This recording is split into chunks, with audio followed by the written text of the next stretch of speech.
Matapos makontento sa pagre-relax sa dalampasigan, sa wakas ay umuwi na rin sila. Nagawa na hindi mahuli ng paparazzi. Gayunman, nang makarating sila sa veranda ng bahay, nagulat si Steven at ang kanyang asawa at mga anak nang makita sila Caroline at Ivana roon. Mukhang hinihintay nila si Steven dahil nakalok nga ang bahay. "Mom," sabi ni Steven. May tono ng disgusto, lalo na nang makita niyang dumating ang kanyang ina kasama si Ivana. "This woman, bumalik na siya dito yata. Ano na naman ang pinaplano niya ngayon?" Tungkol naman sa mga quintuplet, agad nilang sinuot ang mabangis nilang mukha nang makita ang figure ni Ivana. Naalala pa nila kung gaano kasama ang babaeng ito noon. "Ikaw bruhang babae," sabi ni Chloe. Tiningnan sila ni Ivana ng matalim na tingin. Pero hindi kumibo kahit na inis na tawagin siya ng ganon. Medyo masikip sa labas dahil sa pagdating nila. Labis na curious ang mga reporter sa pinag-uusapan nila. "Matagal ka na ba dito?" tanong ni Steven habang naglalakad palapit sa mama niya pati na rin kay Ivana. "Kaka-rating lang din namin," sagot ni Caroline. Nagmamadaling binuksan ni Steven ang pinto ng bahay, at pumunta silang lahat sa sala. "Ano ang pakay mo sa pagpunta dito?" tanong niya ulit. Sinubukan niyang maging magalang dahil nakikipag-ugnayan siya sa kanyang ina. Kahit na ang hitsura ng hindi pag-aproba ay pa rin kitang-kita dahil sa figure ni Ivana. Hindi sumagot si Caroline sa tanong. Napagtanto pa ni Steven na mapang-uyam ang tingin ng kanyang ina sa kanyang asawa at mga anak. Tumingin si Steven sa kanyang mga anak at hiniling na kumustahin ang lola. Ngunit sa kasamaang palad, hindi nagbigay ng napakagandang tugon si Caroline dito. Camila, na napagtanto na hindi maganda ang sitwasyon. Lalo na nang makita ang kanyang mga anak na hindi pinapahalagahan ay gumawa ng desisyon upang hindi masyadong maging masama ang sitwasyon. "Baby, punta na muna kayo sa kwarto nyo. Pagod na siguro kayo." Pagkasabi noon ay binigyan ng mahabang tingin ni Camila ang asawa bago iniwan si Steven kasama si Caroline pati na rin si Ivana. Sa mahabang titig na iyon, parang gusto niyang sabihin na lubos siyang naniniwala sa asawa. Siyempre, naiintindihan din ni Steven ang ibig sabihin ng tingin ng asawa sa ganitong sitwasyon. Umalis si Camila mula roon kasama ang kanyang mga anak. Sa totoo lang, pakiramdam niya ay may masamang mangyayari sa kanya o sa kanyang buong pamilya. Madali para sa kanya na hulaan kung ano ang nararamdaman ng iba sa pamamagitan lamang ng pagtingin sa mga ekspresyon. Ang mapang-uyam na tingin ng kanyang biyenan kanina. Huminga ng malalim si Camila. Ano ang mangyayari ngayon? Wika niya, pero kahit papaano ay naniniwala pa rin siya sa kung anuman ang magiging desisyon ni Steven. Naniniwala siya na ang desisyon ni Steven ay palaging magiging matalino para sa kanilang pamilya. Ilang minuto pa lang nasa kwarto si Camila nang sumunod ang asawa. "May sinabi ba si Mrs. Caroline sa iyo?" tanong niya. Ramdam ni Steven ang bahagyang pag-aalala sa mga mata ng asawa. "Hindi pa. Nandito lang ako para siguraduhin hindi ka masyadong mag-alala." Tumingin si Camila sa mga mata ng asawa. "I trust you. Just do what you want. You must have thought a lot about this. I trust your decision." Hindi na nagsalita pa si Steven at saglit na hinalikan ang tuktok ng ulo ng babae bago muling lumabas ng kwarto. Umupo si Steven sa harap ni Caroline at Ivana. "Mukhang nagsasaya lang kayo," sabi ni Caroline para lang makipag-usap. "Diretso lang sa punto, mother," sagot ni Steven. "Maging magalang. Ako ang iyong ina," sagot ni Caroline. Medyo nasaktan siya dahil ayaw siyang kausapin ni Steven ng matagal. "Just say it, mother. Ano ang atensyon mo?" Nabalisa si Camila at napansin iyon ng mga quintuplet. "Mommy, hindi mo kailangang mag-alala. Sigurado akong kakayanin ni Daddy ang lahat," ani Chloe. Napatingin si Camila sa kanyang mga anak. Gusto nilang pagandahin si Camila. Ngumiti lang ng mahina si Camila. "Ayos lang si Mommy. Huwag kang mag-alala." Nagkatinginan ang mga bata. Ang dahilan, matalino silang hulaan kung ano ang nararamdaman ng kanilang lola sa itsura pa lang ng lola nila kanina. Halatang-halata na ang babae ay mukhang hindi nasisiyahan sa kanila, na para bang may malaking problema at isa ring fatal na pagkakamali na nagawa nila noon para hindi sila magustuhan ng kanilang sariling lola. Pero hindi ba medyo halata na ayaw ni lola sa amin ni Mommy? Sigurado akong may gustong kausapin si lola kay Daddy ngayon. Hindi sumagot si Camila sa sinabi ni Riley. Natatakot siyang mamili ng maling salita na sa bandang huli ay lalong nagpaisip sa problemang ito ng kanyang mga anak. Mas mabuting manahimik na lang at kumalma muna. Siyempre, hindi na nahimik ang mga bata, sila sabay yakap sa mami nila sa gilid. Sana ay sapat na ito para pakalmihan ang puso ng kanilang mami. Naghintay doon si Camila para sa kanyang asawa, hindi makapaghintay na marinig mula sa kanya. Nararamdaman niyang may mali, ngunit umaasa pa rin siya na may magandang solusyon ang kanyang asawa anuman ang mangyari. Pumunta lang ako dito para sabihin sa iyo na gusto kong hiwalayan mo ang asawa mo, sabi ni Caroline na hindi man lang nakokonsensya. Hindi na nakapagsalita si Steven nang sabihin iyon ng kanyang ina. Hindi niya akalain na maaari niyang basta-basta na lang mag-utos kay Steven na hiwalayan kaagad ang kanyang asawa nang walang paligoy-ligoy pa. Parang robot lang ang posisyon niya dito na kulang na lang masabihan, walang buhay, walang isip, at walang karapatang magtakda ng sariling buhay. Sabi ko naman sa iyo hinding-hindi mangyayari yun, sabi ni Steven. Pareho pa rin ang desisyon ko. Walang magbabago, matigas niyang pagpapatuloy. Bakit ba ang tigas ng ulo mo? Gawin mo na lang, at babalik sa dati ang buhay mo. Huwag kang magdusa ng ganito, sabi ni Caroline. Nawala lang ang pasensya niya. On what basis should I divorce her? Ayos naman ang relasyon namin. Wala namang problema. I can't possibly do that. Ani Steven, still in a calm tone. Pinilit niyang huwag madala ng emosyon. Bitawan mo ang asong yan o dapat handa kang ilabas ang lahat ng ari-arian ng pamilya na ito na wala sa personal mong pangalan. Aagawin namin ang lahat sa iyo, ani Caroline, malinaw na pananakot kay Steven. Nagulat si Steven sa narinig. Hindi niya akalain na ganoon pala ang mararating ng kanyang ina para mawala si Camila. Bumaling naman ngayon si Steven kay Ivana na tila nagpipigil ng ngiti pagkatapos gawin ni Caroline ang banta na iyon. Naiintindihan ni Steven na lahat ng ito ay nangyayari dahil sa papel ni Ivana dito. Mas mabuting kausapin niya ito ng harapan. Kausapin ko muna si Ivana sa kabilang kwarto. Medyo nagulat si Ivana sa sinabi ni Steven. Saglit niyang tinitigan si Caroline. Anong gusto mo Ivana? Dito ka na lang mag-usap, sabi ni Caroline. Ngunit hindi pinansin ni Steven ang mga salita. Ang kanyang mga kamay ay mahigpit na humawak sa palso ni Ivana at hinayla siya hanggang sa isang bakanting silid. Mahigpit niyang isinara ang pinto. Hindi man lang natakot si Ivana, sa halip ay masaya siyang mapag-isa kasama si Steven sa isang silid. Hinahamon ng mga mata niya si Steven. Nakakrus ang mga braso niya sa dibdib niya. What? You want to talk to me? Talk then. I will hear it, she said. Ngunguso si Steven. Anong sinabi mo sa nanay ko para maapektuhan siya ng ganyan? Sabi ni Steven sa mahinang tono. Para siyang nagbibigay ng babala sa kanyang mga salita. Ngumiti lang si Ivana. What? So what? Nagsisimula ka na bang mag-alinlangan ngayon na damay-kit kay Camila? I'm sure sooner or later iiwan ka ni Camila kapag nalaman niyang marami kang nawalang kayamanan. Kahit siya nanalo, wala kang pakialam kung gawin mo yun para sa kanya. Dapat ay patuloy kang nabubulok sa kulungan. Ang isang babaeng tulad mo ay hindi karapat-dapat sa ganitong uri ng kalayaan. Bahagyang napangiti pa si Ivana sa narinig. Alam niya na sa ngayon ay walang kapangyarihan si Steven na lumaban. I don't care if you insult me no matter what. I won't feel down. I just want to prove that I'm much better than your wife. Is there something wrong with that?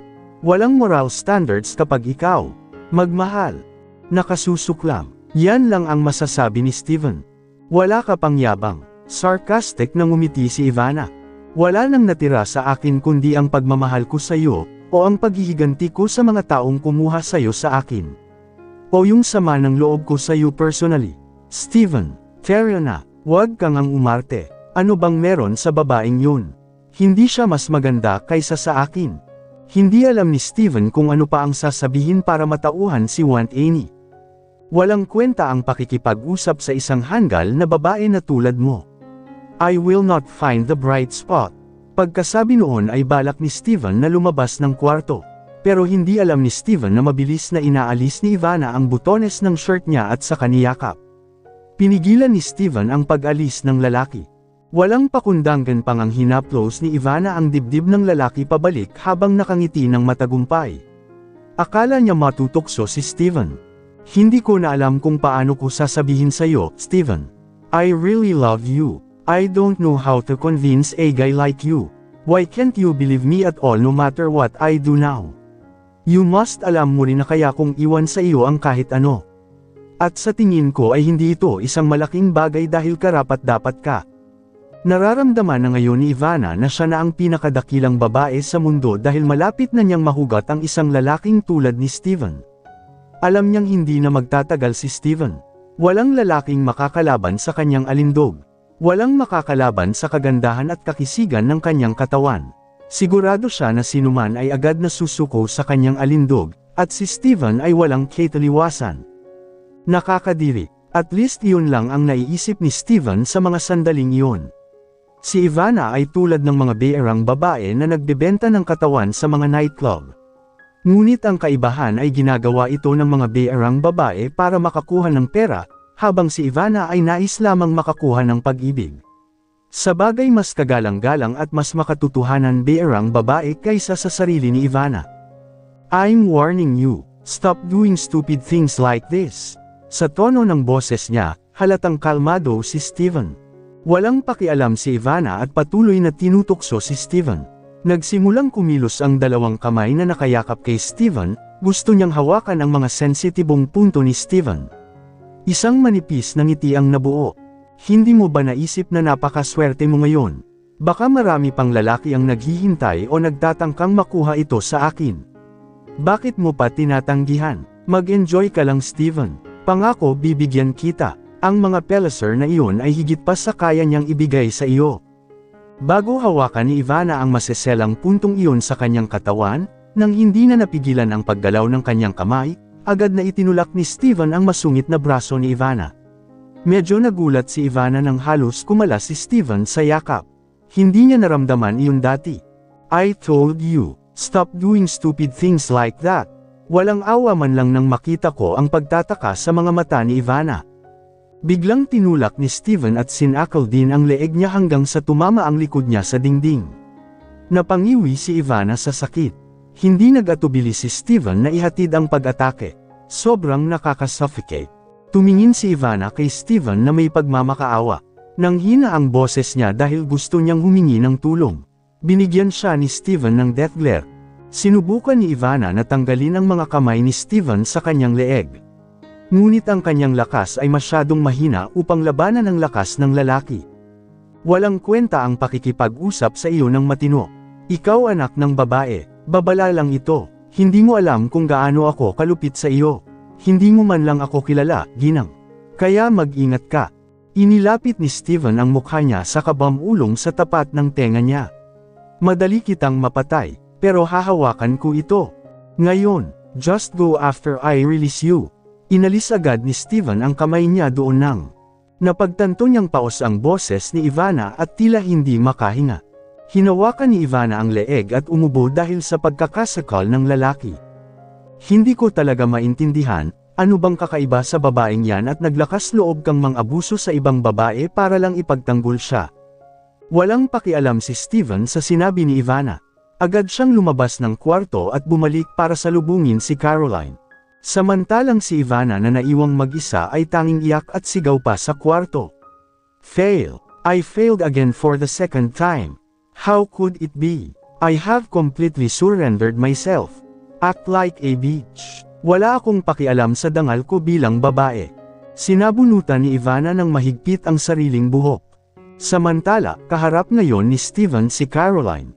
Kanina pa lang narinig ni Caroline ang nakakakilabot na sigaw ni Ivana at laking gulat niya nang marinig yun. Nakakuyom ang mga kamay niya. Tumingin siya sa anak para humingi ng paliwanag. Pero mukhang napakalma ni Steven. Anong pinag-usapan niyo ni Ivana? Tanong ni Caroline na singkit ang mga mata. Just do what you want to do right now. I don't care about that threat anymore. I can look for treasure again, but I will never divorce my own wife. Let alone sacrifice my children.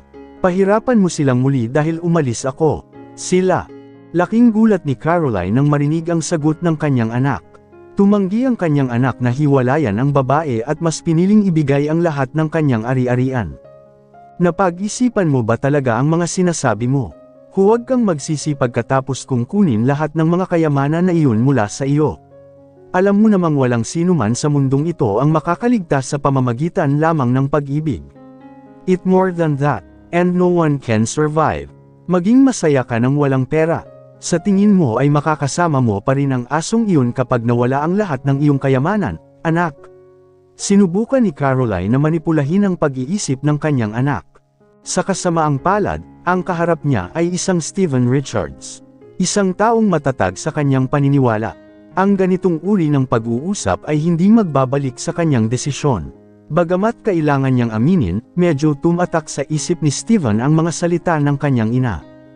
Iiwan ako ni Camilla kung nawala ang kayamanan ko. Ang sagot, curious na curious si Steven. I know Camilla, she won't do that to me, confident na sagot ni Steven. Nang marinig ang sagot ng kanyang anak na tila walang muwang sa kanyang pandinig, napabuntong hininga si Caroline. Talagang walang muwang. Love is not that beautiful. Mag-isip kang mabuti, Steven. It's the only chance you'll ever get rid of that bitch. I will not force you to marry Ivana again. But please, get rid of Camilla. She is so nakakadiri. Lagi niya akong tinitingnan ng masama. It's the opposite. Ikaw ang laging nandidiri sa kanya. Steven, end of discussion. I won't change my mind. Tanggalin mo lahat ng kayamanan na yan. At umalis ka na agad dito, ani Steven. Steven, tumayo si Caroline. Pinalayas mo lang ako, sarili mong ina. Huminga ng malalim si Steven. Tumayo din siya. Oo, tutol ako sa presensya mo dito. Go! Isama mo na rin yung slut na yan. I'm sick of seeing her. Pagkasabi nun ay umalis na si Steven. Wala siyang pakialam sa mama niya na patuloy na tinatawag ang pangalan niya. I'm sorry, mother, but you've went too far. You only care about your wealth compared to my happiness and my decision. Sarili mong anak. Lahat ng kayamanang yan simula noon, ungol ni Steven. Sa totoo lang, sa ngayon ay nakakaramdam ng matinding pagkabigo si Steven dahil sa desisyon ng kanyang ina. Ngunit pinili ni Steven na huwag sabihin ito. Dahil alam niyang magiging walang kabuluhan ito. Natahimik si Caroline at natatanggap na lamang ang kanyang pagkatalo. Siya ay tila nabigo upang maimpluwensyahan ang kanyang sariling anak. Sa isang iglap, alam ni Camilla ang problema. Siya ay labis na nag-aalala. Ngunit sa kabilang banda, labis siyang naantig dahil mas pinili siya ng kanyang asawa at ang mga anak. I am very grateful because you have to sacrifice all of this just for the sake of maintaining our relationship. I can't imagine if you accept a offer from your mother to divorce me and leave the children. Hinaplos ni Steven ang tuktok ng ulo ng asawa at niyakap ito. Siyempre, silang dalawa lang sa kwarto, hindi nahahayaang malaman ito ng kanilang mga anak sa lalong madaling panahon. Mas makabubuti kung ang ganitong problema ay lutisin muna ng mga matatandang katulad nila. How could I even think of let you just for the sake of wealth? Alam ko naman na laging may mga tao dyan na gustong sirain tayo. Sayang ang isa sa mga taong iyon ay ang sarili kong ina. Niyakap pabalik ni Camilla ang asawa mula sa gilid. Pinapalakas nila ang isa't isa. Kahit na pareho silang malungkot, hindi ibig sabihin ng magkasalungat na kalungkutan na ito ay nagpapalungkot sa kanila. Sa halip ito ay nagpapaunawa sa isa't isa, bumubuo ng isang napakalakas na emosyonal na samahan na nagpapahirap sa kanila na maghiwalay. Sa pagtatapos ng gabing iyon ay sinubukan ni Camilla at ng kanyang asawa na makatulog ng mapayapa sa kabila ng maraming problema nila ngayon. Kinaumagahan, habang mahimbing na natutulog si Steven sa kanyang crib, palihim na pumunta si Camilla sa opisinang pinagtatrabahuan ni Franco. Gusto niyang makausap si Franco ngayon din. Gustong pag-usapan ang mga problema nila sa lalaki. Alam kasi ni Camilla na dapat may kinalaman din ang bagay na ito kay Franco. Naisip ni Camilla na baka matulungan niya si Steven dito. Matutunaw at maiintindihan lang si Franco kapag kausap siya. Tahimik na lumabas ng kwarto si Camilla at ilang minuto lang ay nakarating na siya sa opisina. Agad niyang nakasalubong si Franco sa kwarto ng lalaki. Ang silid na dating trono ng asawa. Ang silid ng pangulo. Walang pag-aalinlangan na kumatok si Camilla sa kanyang pintuan. Nakakuha si Camilla ng maraming mapang-uyam na tingin bago siya nakarating dito. Lahat sila ay tila nakarinig ng masamang balita tungkol sa kanya. Posible rin na nagalit ang mga ito sa kanyang ginawang si Steven, ang kanilang mister, ang paboritong pangulo ay kailangang bumaba sa kanyang posisyon. Mula nang pumayag na magkaroon ng seryosong pangako kay Steven, huminto si Camila sa pagtatrabaho bilang empleyado sa kumpanyang ito sa utos mismo ni Steven. Napatingin si Franco sa pinto. "Come in," utos niya. Binalik niya ang tingin sa kanyang laptop, ngunit nang marinig niya ang boses ng isang tao na sumalubong sa kanya sa malambing na boses. Mabilis na lumipat ang kanyang tingin. Franco, agad na tumibok ng napakabilis ang kanyang puso nang makitang si Camila ang nagkusa na makipagkita sa kanya. Biglang sumilay ang ngiti niya. Na-miss talaga ni Franco ang figure na ito. Higit sa sinuman, agad namang tumayo si Franco na nakita ang biglang pagdating ni Camila. "What a coincidence na pumunta ka dito. Bakit hindi mo sinabi sa akin na pupunta ka? May hahanda man lang ako para sa'yo." Napangiti na lang si Camila nang marinig ang sinabi ni Franco. Parang pilit na pilit ang ngiti. At halatang alam iyon ni Franco, ngunit wala siyang pakialam. Ang pagkakaroon ni Camila ng sarili niyang pagkukusa na dumating ng mag-isa ay isa ng himala na nangyari sa kanyang buhay. "No need to be like that," sagot ni Camila, sinusubukang manatiling palakaibigan. "Gayunpaman, kailangan mong tanggapin." Hinayla ni Franco ng upuan si Camila. Umupo si Camila sa upuan at diretsyong humarap kay Franco. Noong una ay sobrang nalilito si Camila kung paano sisimulan ang pag-uusap. "Dapat may gusto kang pag-usapan na mahalaga, di ba? Bahagi ng ari-arian ng asawa ko ay kinuha na ng pamilya niya. Ang meron lang kami ngayon ay personal na ari-arian ni Steven. Ito ay dahil sa tumanggi siyang hiwalayan ako na ikinagalit ni Caroline at kinuha ang ari-arian sa pangalan ng kanilang pamilya na hawak ng asawa ko." Sabi niya to the point. Tumaas ang isang kilay ni Franco at medyo nagulat sa pag-amin ni Camila. Dahil wala siyang alam sa plano ng kanyang ina. Ngunit, ito ay isang napakagandang pagkakataon. Pakiramdam niya ay ito na ang tamang oras para makuha ang atensyon ni Camila. Sa ganitong mga kalagayan, kadalasang susuko ang mga babae kapag wala ng maraming yaman ang kanilang asawa o kinakasama. Ngayon ang kanyang posisyon ay higit na mas mahusay kaysa kay Steven na ginagawang napakadaling kunin si Camila mula sa kanyang kapatid. Si Franco ay magsisimulang kumilos ng sweet at very understanding sa harap ni Camila. "I know this is very hard especially for you alone. Di ba sabi ko naman na hindi magiging madali na makasama siya, hindi naman siguro kung sa simula pa lang ay nagdesisyon ka na." Alam ni Camila na ganitong klaseng tugon ang makukuha niya kay Franco. "Franco, pwede mo ba akong tulungan?"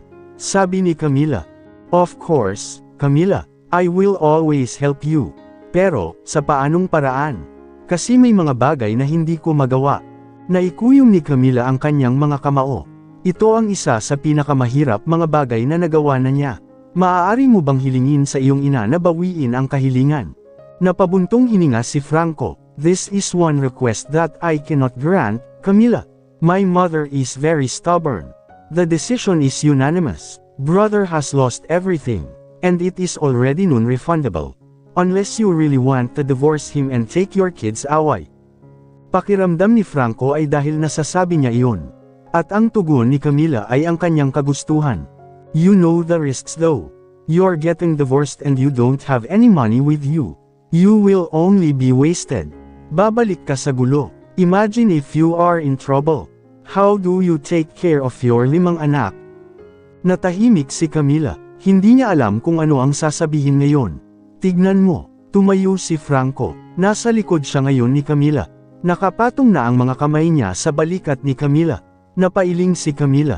Tinitigan niya ang kamay. Tanggalin ito ng malumanay. Sa totoo lang, nairita si Franco sa kahit isang banayad na haplos, mariin siyang tinanggihan ni Camila. "Wala na bang ibang choice? Hindi ko kayang dalawa," sabi ni Camila. Sa pagkakataong ito lang nakaramdam ng desperada si Camila. Ang pinakamalaking pagsubok ng kasal para sa kanya at kay Steven. Sa kasamaang palad, walang Camila. Pero, naantala ni Franco ang kanyang sasabihin hanggang sa lumingon si Camila at tumingin sa kanya. "Pero ano, kaya kitang ilagay sa posisyon na hindi dahado. Kung tutuusin, makikinabang ka, aniya." Isang makahulugang tingin ang ibinigay ni Franco. "Anong ibig mong sabihin? Leave him. Marry me." Isama mo ang mga bata sa akin. At mabubuhay tayo ng masaya, nang walang pakikialam ng aking mga magulang. Gaya ng dati nating pinapangarap, sabi niya. Ito ay sapat na, mali pala ako. Hindi makakahanap ng solusyon ang pagkikita at pakikipag-usap kay Franco ng sabay. Agad na napatayo si Camila nang balak siyang hawakan muli ni Adriana. Huwag mo akong hawakan. Tandaan mo, si Ao ang asawa ng kapatid mo, sabi ni Camila. Napakatalim ng tingin ng babae. Matapang na nakatitig sa mga mata ni Franco. At tinatanggihan ko ang iyong alok. Tapos na ang pag-uusap. Salamat sa paglalaan mo ng oras para makipag-usap sa isang hamak na taong tulad ko, ani Camila. Hindi na siya maaaring nasa silid na iyon. Sapat na ang pag-uusap na ito para magkasakit siya. Ang mga salita ni Camila ay nag-uumapo sa emosyon ni Franco. Walang lingon-lingon ay bigla siyang tumayo sa kanyang kinauupuan at pinandilatan ang babae. Paano mo laging naiisip na mas magaling siya sa akin? Binigyan kita ng gininto ang pagkakataon. Masyado kang naghirap sa buhay kasama siya. Sinabi niya, napangiwi si Camila ng mahigpit na hinawakan ni Franco ang kanyang palso. Pakawalan, nabitawan ni Camila ang pagkakahawak sa isang iglap. Aalis ako, ngunit bago pa man siya makaalis ay sinaktan ni Franco si Camila sa isang punto sa kanyang katawan hanggang sa himatayan ang babae. Sinalo ni Franco ang katawan ni Camila bago ito bumagsak sa sahig. Tumingin siya kay Camila ng patagang tingin. You forced me to do this, Camila. I don't say sorry. You must be mine, no matter what. Binuhat ni Franco si Camila at agad na dinala sa apartment nito. Samantala, si Steven, na napagtanto na ang kanyang asawa ay wala sa bahay, nagnanais na hanapin siya. Dati ay tinawagan niya ang isa sa kanyang mga pinagkakatiwalaan na nagtatrabaho pa sa opisina. Sinabi ng lalaki na pumunta nga si Camila sa opisina at nakita niya itong pumasok sa kwarto ni Franco kaninang umaga. Ang simpleng pahayag lang na iyon ay sapat na para masigurado ni Steven na kasalukuyang kasama ni Franco ang kanyang asawa. Agad siyang sumugod dahil ayaw niyang may mangyaring masama sa kanya. Pero nang dumating si Steven sa opisina at pumasok sa kwarto ni Franco, wala talaga si Camila. Kahit sa buong gusali ay hindi niya mahanap ang asawa. Nagmamadaling tumakbo si Steven mula roon patungo sa mansyon ng kanyang mga magulang. Naisip niya na baka isama ni Franco si Camila doon. Dahil gusto talaga ng pamilya niya na tanggalin si Camila. Pero pareho lang ang sagot niya. Walang Camila doon. Enough with all this nonsense. I'm not going to let anything new happen to my wife. I believe you are the one. Kayo ang may kagagawan ng pangyayaring ito. And I assure you na hindi ako magtatagal para malutas ang lahat. Nitong, hindi na napigilan ni Steven ang galit. Hinampas niya ng malakas ang mesa. Bakit mo kami sinisisi kung nawala ang sarili mong asawa sa bahay? Hindi ba ito patunay na hindi ka tapat na mahal ng asawa mo? Alam na niya na kinuha ang ilan sa mga ari-arian mo, at syempre hindi. Gustong mamuhay sa kahirapan, kaya kanya iniwan at mas pumili ng ibang lalaki dyan. Nagpigil si Steven. Kung hindi si Caroline ang nagsabi niyan, baka lumipad ang kamay niya para sampilan ang babae. O kaya naman ay gagawin niya rin ang ginawa niya kahapon kay Ivana. Ako ang asawa niya. Walang mas nakakakilala sa kanyang pagkatao kaysa sa sarili ko. At alam kong hindi gagawin ng aking asawa ang ganoong bagay. Sa sandaling ito sigurado ako na naghahanap siya ng solusyon sa mga problemang idinulot mo sa aming pamilya. Maghintay ka lang, kung may nangyaring masama sa kanya, hinding-hindi ako tatahimik. Kung kinakailangan, gagawa ako ng legal na aksyon para dito. I don't care who is guilty, including if the culprit is one of my own family members. Agad namang umalis si Steven doon at iniwan ang kanyang ina na natigilan pagkatapos niyang sabihin iyon. Sa mga salitang iyon pa lang, sapat na para maniwala ang sinuman na sa oras na ito ay hindi na maaaring mahiwalay si Steven sa kanyang asawa. Palagi siyang naniniwala na ang kanyang asawa ay isang mabuting babae, hindi siya iiwan sa anumang pagkakataon. Lumingon si Steven ngayon sa apartment ni Franco. Pagdating niya sa harap ng apartment, agad niyang kinalampag ang pinto. Ang mahigpit na saradong pinto ay nilagyan pa ng teknolohiya ng seguridad. Pero hindi man lang nagpahuli si Steven, ginawa niya ang lahat para makapasok sa apartment. Ang hindi pagbukas ng pinto ng apartment sa ilang sandali ay sapat na patunay kay Steven na naroon ang kanyang asawa. Ginawa niya ang lahat para mabuksan ang pinto sa abot ng kanyang makakaya. Sinipa pa niya ang pinto. Bumukas ang pinto na may kaunting pinsala. Wala na siyang pakialam kung kailangan pa niyang bayaran ang pinsalang maaaring magdulot ng 10 milyon. Samantala, sa isang banda, napagtanto ni Camila, na ngayon ay walang malay, na siya ay kasalukuyang nasa isang apartment. Matagal niyang nakilala ang apartment. Sa pagkakataong iyon, napagtanto niyang nasa kwarto siya ni Franco nang makita niya ang ilang mga larawang nakadisplay doon. Hindi lang iyon, nakita niya rin na nandoon si Franco na nakangiti ng masama sa kanya. Agad na naalarma si Camila at sinubukang tumakas. Nasa gitna siya ng kama.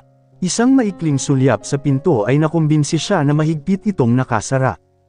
How dare you? Bakit mo ako dinala sa apartment mo? Di ba sabi ko sa'yo ayoko nang makipagrelasyon sa'yo? Hindi ikaw yung Franco na nakilala ko. Sinusubukan pa rin ni Camila na magprotesta kay Franco, umaasang papakawalan siya nito ngayon. Matalino siya at napagtanto na siya ay kasalukuyang nakakulong sa apartment ng lalaki. Masyadong masakit na alalahanin pa kung paano siya nakarating dito at kung paano siya sinaktan ni Franco kaya nawalan siya ng malay. Masyado bang matigas ang suntok ko? Hindi ko akalain na kaya kitang patumbahin ng ganito. I don't think you have any business with me. Let me go from here. Sorry kung naabala kita at nagalit. Akala ko may solusyon ka sa problema natin ngayon. Excuse me, let me go. Mula sa silid na ito, bumangon si Camila at sinubukang buksan ang pinto ng kwarto na sa kasamaang palad ay nakakandado ng mahigpit. Bumalik ang tingin niya kay Franco. Hindi mo ba kayang buksan itong pinto para makaalis na ako? Alam ni Camila na ngayon ay nasa panganib siya. Hindi siya maaaring maging pabaya sa pakikitungo kay Franco. As much as possible, Camila said in a friendly tone. Ayokong magalit pa ang lalaking ito. Dahil kahit may martial arts ability siya, naniniwala pa rin si Camila na matatalo siya kay Franco dahil babae siya at lalaki si Franco. Binalik ni Franco ang tingin kay Camila ngunit wala talagang balak buksan ang pinto. Sa halip ay naglakad siya na may nakakatakot na tingin kay Camila. Napaatras si Camila hanggang sa tumama ang likod niya sa dingding. Napatingin siya kay Franco ng masama. Nagbigay ako ng solusyon sa problema mo. Pero sa kasamaang palad ay tumanggi ka. Kaya sa tingin ko sa ngayon gusto ko lang patunayan mo na mas magaling ako sa kanya, sabi ni Franco habang inaalis ang butones ng shirt niya. Mas naintindihan ni Camila ang intensyon ni Franco nang makita niyang ginawa niya iyon. Agad niyang itinulak ng marahan ang lalaki, umaasang gagana ito para magbago ang isip ni Franco. Ngunit sa kasamaang palad ay hindi ito sapat para maalis si Franco. Huwag mong subukang gumawa ng kabastusan sa akin, Franco. Alam mo naman na isa itong krimen. Sa kasamaang palad, ang babala ni Camila ay tuluyang hindi pinansin ni Franco. Kahit sa kabastusan ay hinayla ni Franco ang shirt ni Camila hanggang sa mapunit ang harapan ng shirt ng babae. Sinubukan ni Camila na lumaban ng buong lakas. Ngunit tulad ng kanyang hinulaang, ang kanyang lakas ay walang kapantay sa lalaking ito. Samantala, madaling ibinalik ni Franco ang maliit na katawan sa kama at sinubukang tanggalin ang kanyang damit. Ngunit bago pa niya makuhang haburin si Camila ng lahat ng kanyang damit, ang tunog ng sapilitang pagbukas ng pinto ay nakagambala sa kanilang dalawa. Nakahinga ng maluwag si Camila nang sa wakas ay nakita niyang naroon ang asawa para iligtas siya. Matama na tinitigan ni Steven ang sariling kapatid na kasalukuyang pilit pinapatong ang asawa at pinunit din ang damit ng babae. Nang hindi sinasabi kahit naiintindihan na niya kung anong sitwasyon ang nangyayari sa silid na kung hindi siya dumating ay baka may nangyaring masama sa kanyang asawa. How dare you do this sa asawa ko? Naglakad si Steven palapit kay Franco. Tinitigan niya ng mabuti ang mga mata ng lalaki. Tinitigan ni Franco si Steven nang hindi gaanong mabangis. Bali ngayon na-realize ni Steven na halos haburin na niya lahat ng damit niya. Bakit? Nagtataka lang ako kung bakit ikaw ang pinili ng babaeng ito kaysa sa akin. Kaya gusto kong ipakita sa kanya na mas magaling ako sa'yo. At gusto kong maghintay ng sagot niya pagkatapos kong gawin iyon. Pero sayang dumating ka, dito, kung hindi lang halika, maaari kong tanungin ang kanyang opinyon at maaari ko ring hilingin sa kanya na pumili sa aming dalawa. Agad na hinayla ni Steven ang kwelyo ng mga lalaki. Naiintindihan niya ang sinasabi ng kanyang nakababatang kapatid. Para sa kanya ay isang insulto iyon sa kanyang asawa. Hindi ganoon kamura ang asawa niya. Dahil talagang naiintindihan ni Camila na ang kasal ay higit pa sa usapin ng pagniniig.